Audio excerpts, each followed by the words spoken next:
This is Matt Abdoo at Pig Bleeker in the West Village of New York City. Pig Bleeker is our comfort food restaurant where we're taking barbecue, but we're refining it to make it something more unique. When I'm cooking at home for my family and friends, I love to make things that are really abundanza, if you will, or large expressions of our love and our time that we put into cooking. Today we're making a Dijon and herb-crusted, bone-in pork ribeye chop. So this recipe really allows you to get creative in the kitchen and add exceptional amounts of flavor to the plate. You're gonna go to your local grocery store or butcher and ask for a whole pork rack or a whole bone-in pork roast. Once you bring this incredible pork roast home, you need to take out the feather bones and the chine bones on the back side so you can easily cut through to get those double chops. Once we have those double chops portioned out, what I like to do is just simply tie them with a little piece of butcher's twine so that they keep their shape and have a uniformity through the cooking process. Once they've been tied, we slather them in a Dijon herb olive oil mixture. The ingredients in this Dijon marinade are Dijon mustard, extra virgin olive oil, fresh chopped parsley, fresh chopped rosemary, fresh chopped thyme, kosher salt, and ground black pepper.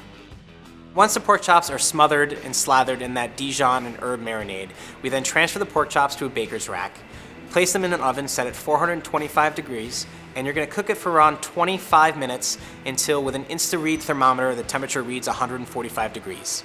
Remove it from the oven and let it rest for 3 minutes before serving. Today we're serving our pork chop with a dried fruit mostarda.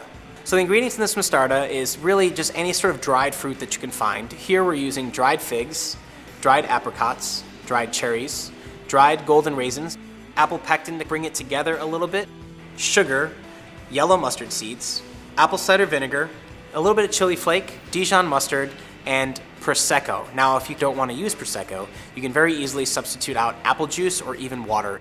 After the 3-minute rest, what I like to do is cut the pork chops in half through the bone so you can expose the eye of the meat and show that beautiful, moist, succulent cook on the pork chop. And then I just like to take a big dollop of that mostarda and top it over the pork chop so that with every bite you get a delicious taste of that fruity mustard delicious. I certainly think that this pork chop is a showstopper. When your guests see that Dijon and herb outside, they get all that flavor, pork and mustard, just exceptionally classical pairing, and then to that you add the mostarda. It's like taking the old school pork chop and applesauce that Mom used to make and just accelerating it on steroids.